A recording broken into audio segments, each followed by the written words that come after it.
In college, the spring semester is time filled with more stress and frustration than needed. At Louisiana College, spring is the time for revival and the renewal of relationships with Christ.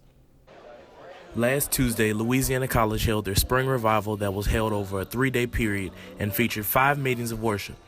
This year's speaker was Curtis Zackery, also known as CZ, a teaching pastor at Church of the City in Nashville, Tennessee. Zackery uses an energetic stage presence to spread the gospel across the world.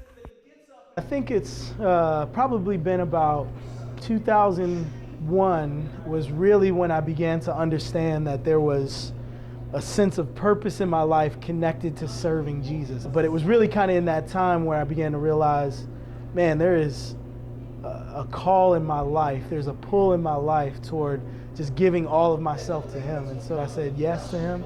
And then over the years, it's really just kind of changed and shaped into what it is today. A testimony that Zackery often refers to while preaching is how he and his wife overcame 2 miscarriages before giving birth to their son, Noah. I really felt lonely for a long time inside of that, but I think I started to experience a freedom. It's made me a better man, a better pastor, a better husband, a better friend, because I am now better as a result of the suffering that I experienced. And I really can't be the person that I am without that loss. And as hard as it is, it's definitely shaped me into a better person. Students and faculty alike felt that Zackery's message allowed them to reflect and build on their relationship with Christ. Carrying out the fact that I don't have to be so laden with stress, like I don't have to carry so much on my shoulders, but that I can just lay it at the altar and it's taken care of. Every time we make a mistake, He washes it away. So, as I go forward in life, I'm trying to be smarter as far as my decision making and try to limit my mistakes.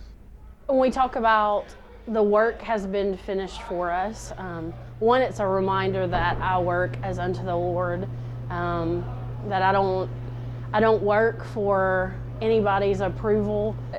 No matter what kind of situation and how tired and weary we are, that there's always hope in Christ, and that it's not on us to do the heavy work, but that God already took care of it through sending Jesus. It's so easy for us to get caught up in trying to work and perform for approval.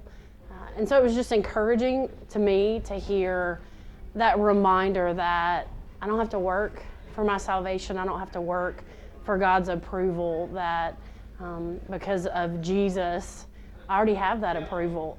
Despite being called to this ministry, Zackery says that he still faces challenges. One of the biggest challenges is not trying to work in my own strength to make things happen, shifting into my own understanding and not being reliant on Him. I think that's got to be the biggest challenge, and I think it will be with me until I die. For Wildcats Media News, I'm Jamarcus Fitzpatrick.